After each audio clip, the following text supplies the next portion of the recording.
Merhaba sevgili dostlar. Bugün sizi Queensland bölgesindeki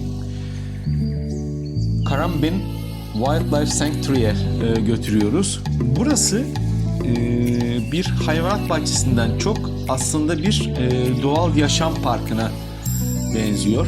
Ve aynı zamanda da burası kar amacı gütmeyen bir kuruluş. Burada koalaları, işte büyük timsahları, bunun yanı sıra kanguruları, ağaç kangurularını ve birçok hayvanı sizinle paylaşacağız. Şu an gördüğünüz üzere koalalar ağaçların üzerinde uyuyorlar ve gerçekten çok ilginç, günün büyük bir bölümünü uyuyarak geçiriyorlar. Sanki böyle ağacın üzerindeki salyangozlar gibiler. Pek hareket etmiyorlar. Birazdan göreceğiniz görüntülerde ise evet şu an görüyorsunuz tuzlu su timsahı var. Avustralya'nın Darwin bölgesinde yakalanarak getirmiş. Bu timsah yaklaşık 6 metre. Bunun da görüntülerini birazdan sizinle paylaşacağız. Biliyorsunuz dünyanın en büyük timsahları Avustralya bölgesinde bulunmakta.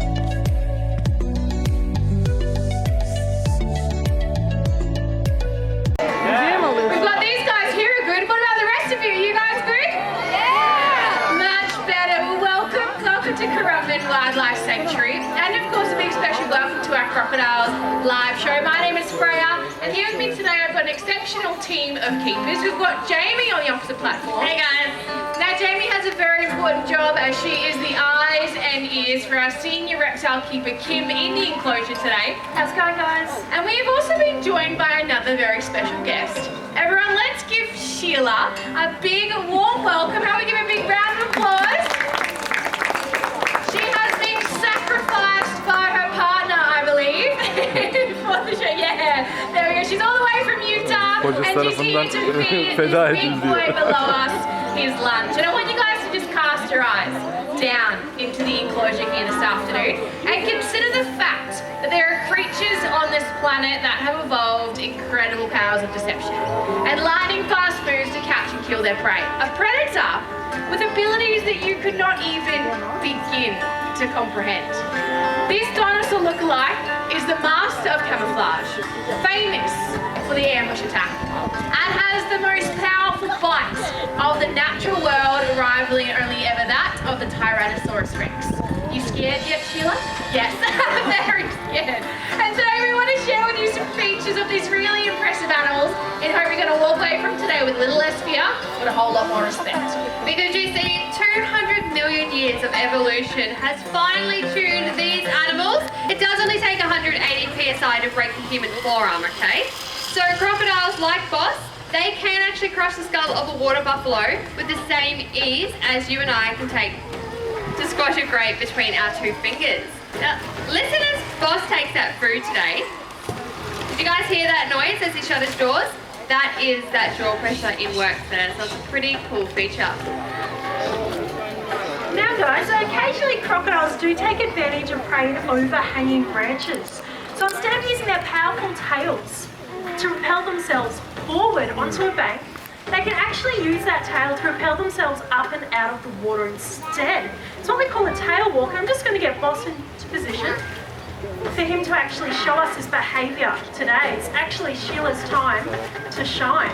Yeah, we're gonna line Sheila up to give Boss Hog his lunch. The thing is, it's really easy. All you're gonna do is walk to the front of the platform for me, yep, to the very edge, throw a leg over, and hang from one arm. I'm kidding, I'm so kidding. Now, we're gonna line you up today, Sheila, to give Boss Hog his lunch. And everyone in the audience, make sure you check him out, watch him, and try and listen to the sound of his, that jaw pressure of his. And what crocodiles actually use this tail walk for out in the wild is to catch prey in overhanging branches. So things like flying foxes, water birds, possums, they all roost in overhanging branches. So even though it's a lot smaller of a meal item for a large crocodile, they actually do take advantage of these situations. The smaller crocs, like Lily, they're fast, they're agile, they're small. So they actually do utilise this tail walk quite often. The big guys like Boss, probably not so much in the wild, but here in captivity, we like to make our crocodiles work for food, like they're mimicking hunting behaviours out there in the wild. So it's really important our crocodiles get exercise. And here he goes, guys.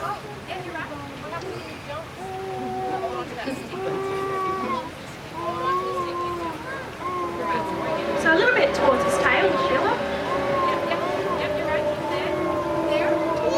So a little bit further back towards his tail. But not up higher, just further back. So a little lower and a bit further back. So it's probably a good time to mention, guys, that our crocodiles are really, really patient animals. Not only can they wait minutes, hours, days, but even weeks or months just waiting for their food item to come along. Hopefully we don't have to wait that long today, guys. I think we've all got places to be. So we need to go a little bit back over his eyes, Sheila, so towards his tail.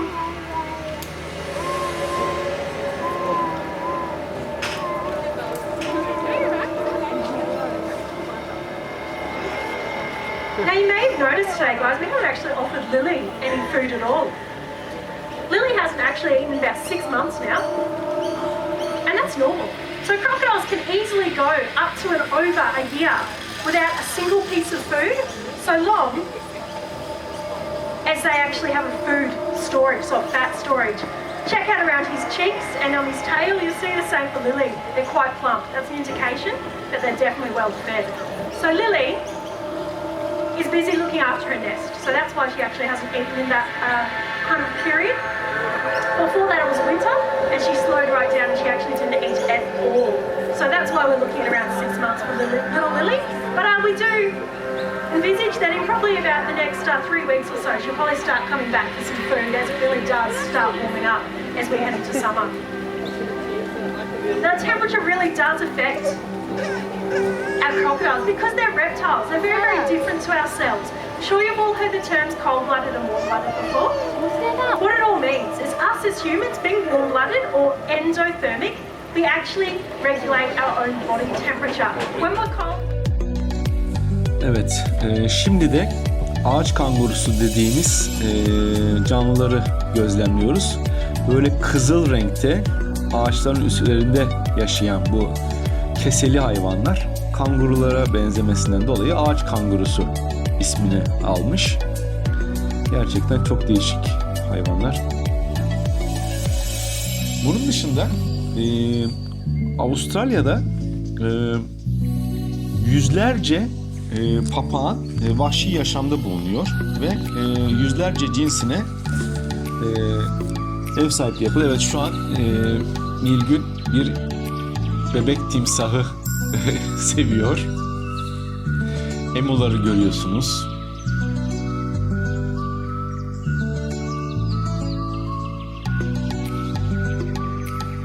Böyle bir ağaçlar arasında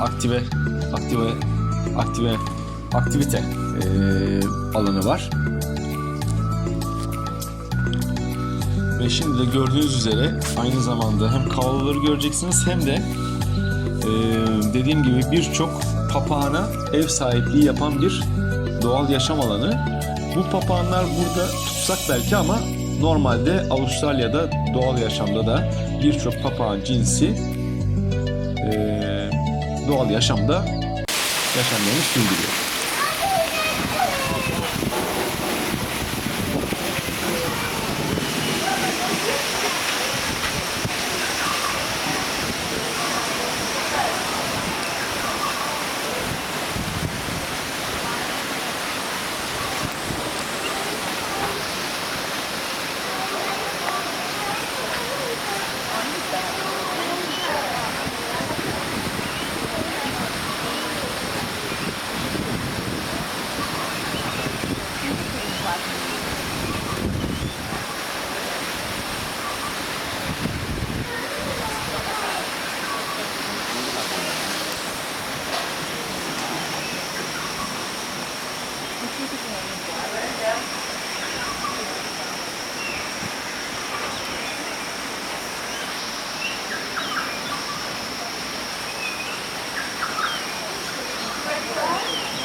Evet, bu bölümde de şu an gerçekten ismini hatırlayamadığım ama böyle keseli kirpi gibi veyahut işte ortarenk yani bir ne olduğunu da bilemiyorum. Yani değişik bir hayvan bu. Değişik bir canlı. Orada işte bunun da bir fotoğrafını çekmiştik. Şimdi de beslenen koalaları göreceksiniz. Evet, burada bunların birkaç tanesine rast gelmişiz.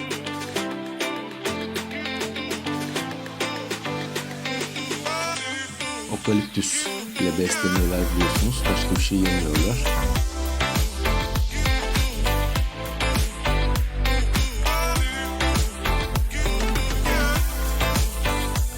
Bu da Avustralya'nın vahşi çöl kısımlarında bulunan dingoydu. Az evvel gördüğünüz kuyunun içindeki. Evet, şu an bu vahşi yaşam parkının az solistini görmeye başladık. Tasmanian Devil dedikleri Tazmanya canavarları gerçekten çok ilginç hayvanlar. Aynı zamanda da çok vahşi, boyutlarına göre çok vahşi ve etobur hayvanlar.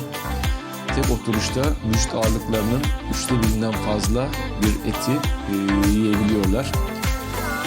Bakıldıkları zaman her ne kadar yalnız avlanmayı tercih etseler de öyle bir şey ki Tazmanya adasında yakaladıkları hayvanı diğer Tazmanya canavarları da bir şekilde kokusunu alıyor ve beraber tüketiyorlar ve tek bir kemik parçası kalmayana kadar da yiyorlar. So they avoid each other. They're all super cute and straight out. Like growls.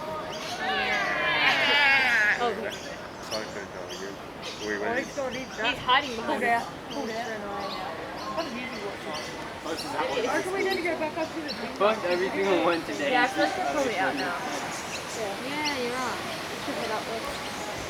What time is it, Mom? Here we go. Oh, Go, good, good. Go, good. Go get him! Go, run! who are you going for, Larry? Hey, buddy.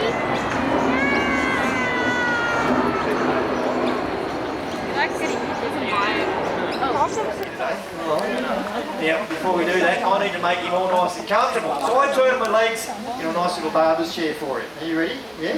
Okay. Now, I'll get you nice and comfortable back here, mate. You put it back there. Attaboy. Geez, you're a unit, aren't you? Okay. All right, folks. Let's get started. Now, quickly take your stock off there. Quick shave under the armpit there. Look at that. Boy. Now, folks, the first bit of wool that we take from the sheep is the belly wool. Now, the belly wool is very short, dirty and dusty. Quite often there's got a burr in it. Now, folks, we take this wool off first and keep it separate from the good wool on the back of the sheep. Now, there is a reason for this, folks.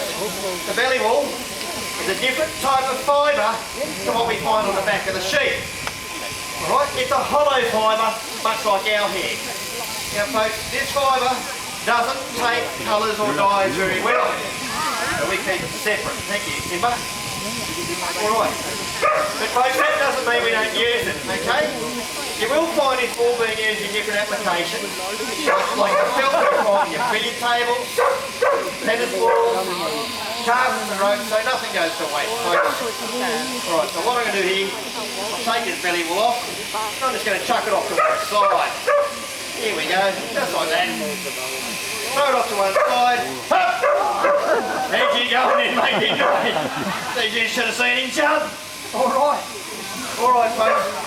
We now move on to what we call crunching. Take it away, mate. Take it away.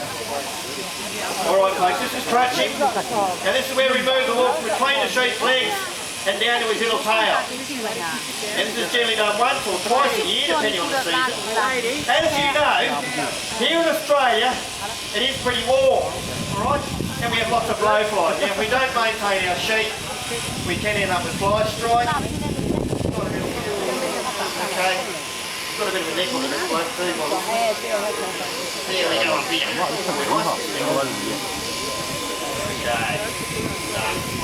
Still a bit of a clean up through here now. Alright, now what we're going to do here is do a couple of blows on the back of his neck now, folks.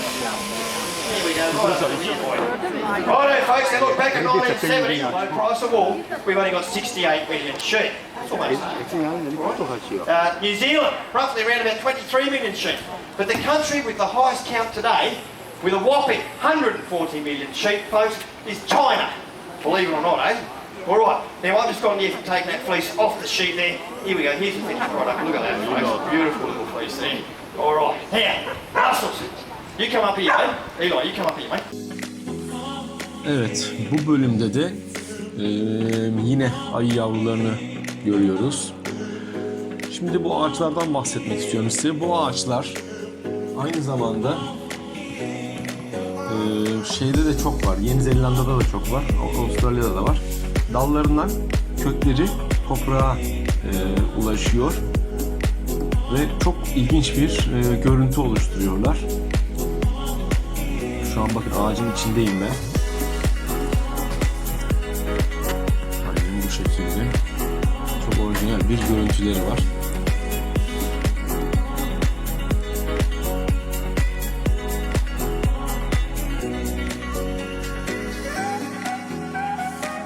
Birazdan önümüzdeki görüntülerde çok güzel bir kuş şovu izleyeceksiniz. İşte bu kuş şovunda kartallar, papağanlar, doğanlar, atmacalar, o tarz hayvanları, kuşları göreceksiniz. Bunun dışında aynı zamanda şu an görüyorsunuz dev iguanalar da parkın içerisinde serbestçe dolaşıyor. Bir nevi artık pet gibi olmuşlar. Bunları da gözlemleyebiliyoruz. Aynı zamanda bu tip iguanaları Yeni Zelanda'da doğada görmek oldukça olağan bir durum.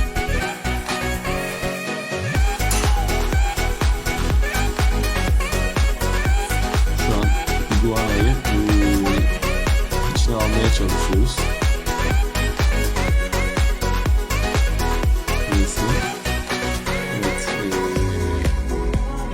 Zookeeper dediğimiz bayan hayvanat bahçesi görevlileri birazdan bahsettiğim şovu size gerçekleştirecekler.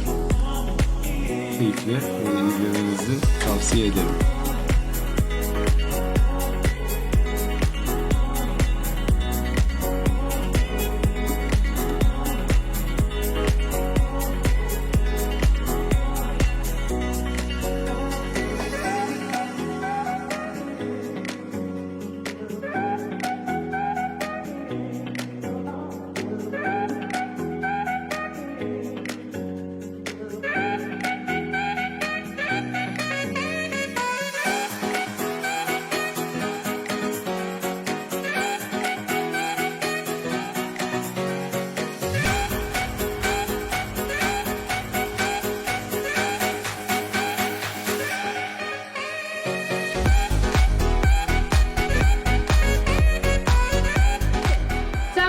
They can be found on every continent of this planet, from the blistering heats of the desert to the frozen snows of Antarctica, and of course, everywhere else in between. Now today's show is to talk to you all about how birds are coping in our presence, because let's face it, since we first colonised the planet, we have changed many of the environments and conditions that these birds happen to rely upon. Take the black cockatoos, for example. We are lucky enough to have 2 of the 6 different species of black cockatoo in Australia joining us on stage this afternoon. And here with me I have our beautiful juvenile yellow-tailed black cockatoo Licorice, having that very special encounter with our lucky guest Jasmine this afternoon.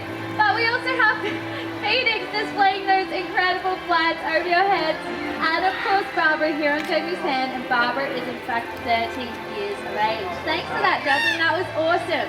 And unfortunately, due to the presence of us humans, their numbers in the wild are declining. They're either listed as endangered, threatened, or vulnerable, and that's simply due to the decisions that us humans make that impact their environment. However, luckily, it's not all bad news for our birds in Australia.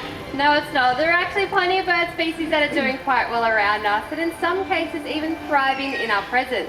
And you'll see common examples of those birds out and about during the Free Flight Bird Show today. You'll see crows, currawongs, Australian ibis, and if you're lucky, you may just spot a native kookaburra or two. Oh, we are joined by Kookaburra here today. Now, Kookaburra has a really important part of the show, and that's actually to head on out back and let the other birds know it's time to fly. You want to do that for me? Thank you, Cookie. But you know, regardless of whether birds are common or whether they're endangered, I know I don't want to live in a world where birds like phoenix, licorice and bark simply fade away to the point of extinction. But despite our impacts on birds, we are really lucky because we are known as the land of the parrots, because here she comes now. And watch what Major does when she spots that egg. She'll fly down and she'll look for something in her environment to make her way onto that egg. Because you see, for a very long time it was thought that humans and primates were the only ones capable of using tools for hunting and to getting on into their food. But this bird right here actually proved us very wrong. Because you see, there's no bird in the world with beak or talons sharp enough to actually break their way into the contents of that hard exterior of that egg. But Major here, she knows exactly what she needs to do. She needs to find a rock. And she'll pick those rocks up and she'll slam them down onto that emu egg. And I'll let you know now, this is something we actually never had to train Major how to do. Because it's what we refer to as a hardwired or instinctive behaviour, which means that a black-breasted buzzard knows exactly what they need to do from the moment they lay their eyes onto those emu eggs. And it's not a real emu egg, I will let you know. It is a replica that we've made for the purpose of the show, so no baby emus were harmed in the making of the show here today. Not like a dog barking. There is a third vocalisation. It is the breeding call, and it sounds like a high-pitched womanly squeal. Now, you won't actually hear that vocalisation here today, because Bailey here is a female, and it's actually only the male barking owls that like to scream like a girl. Thought you'd like that one. But check out some of those incredible features. These bright yellow eyes suggest to us that this bird is a crepuscular species. So one that can hunt just about during the dawn and dusk periods as well as at night. Pair that eyesight with these sharp talons and you have yourself one lethal predator. These talons can take down prey items 2 or even 3 times the size of their own body. Prey like a self-aggressive cockatoo or maybe even a brush-tailed possum. But they couldn't possibly consume that entire animal, so they're only going to go for the most nutritious part. And that happens to be what Bailey's been going for on all of you here this afternoon. It's everything inside of the skull. So they take down that animal, they tear the head off at the base of the neck, go through those eye sockets to get to their favourite part, the juicy brain. And then they will carry around that head like a pre-packed lunch. Sound pretty delicious? Got a few strong stomachs here in the audience. I think so. It was actually this that led to the Aboriginal people telling stories to European settlers about a hairy, scary swamp monster that used to come out at night, terrorise women and decapitate animals. So you see, it was a combination of their sharp talons, their ability to hunt for both the day and the night.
Magpies, they are quite the territorial animal. Who here today has had a bad experience with a magpie?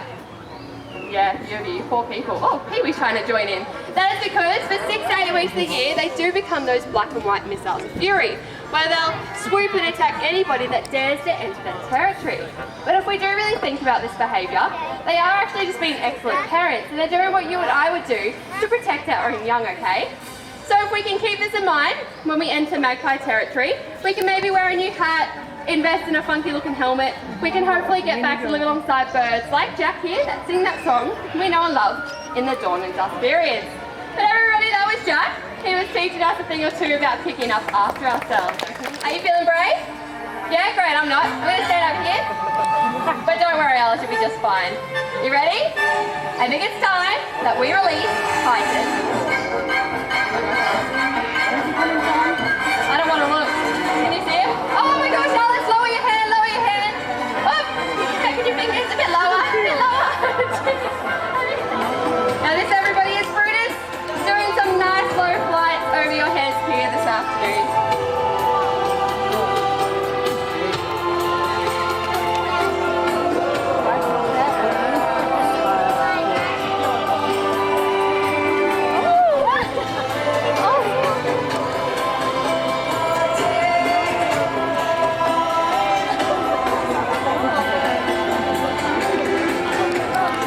İşte kara kartal.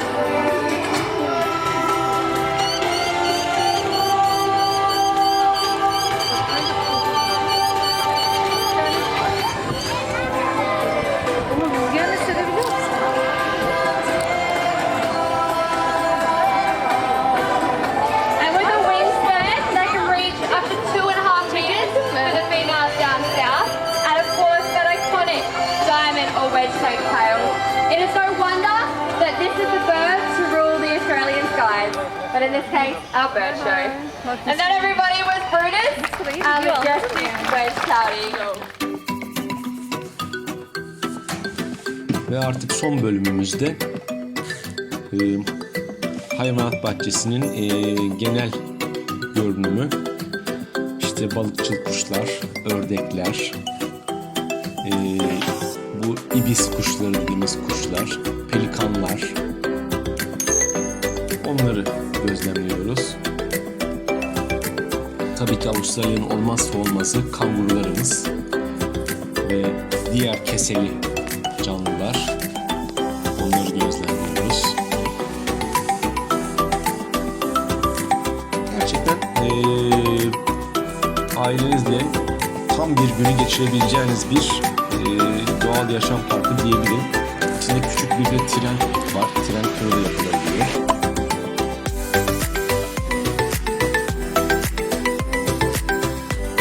Ördekler, kazlar, dediğim gibi ibis kuşları. Bunun yanı sıra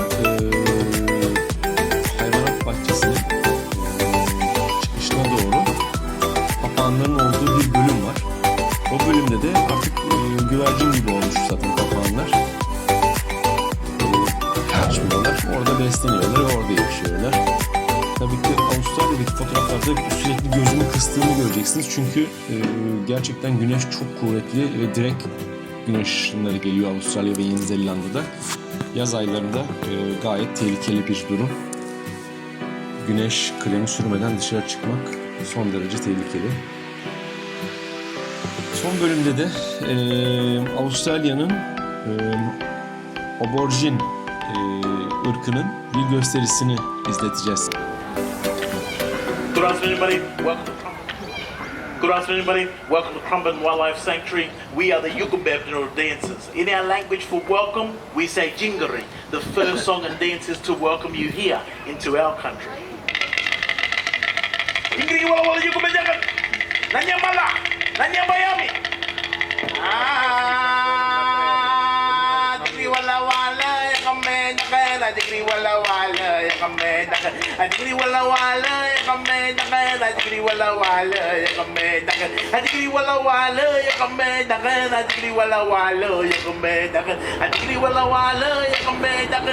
Yo, yahoo, yahoo.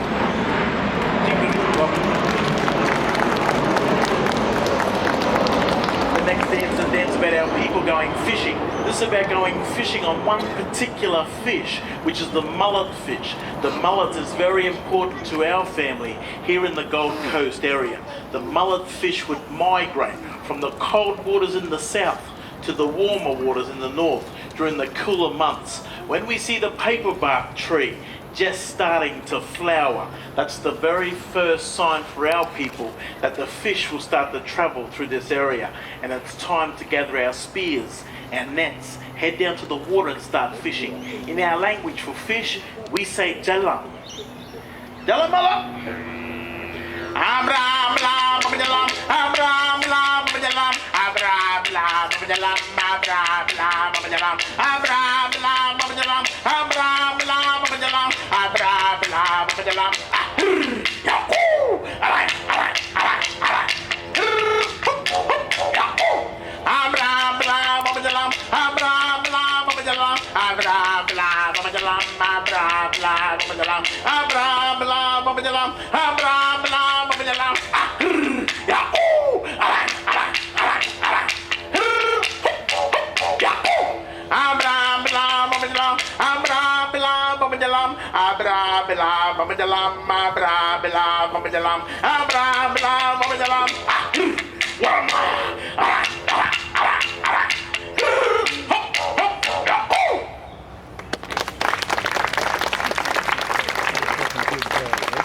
The next dance, a dance about the boomerang.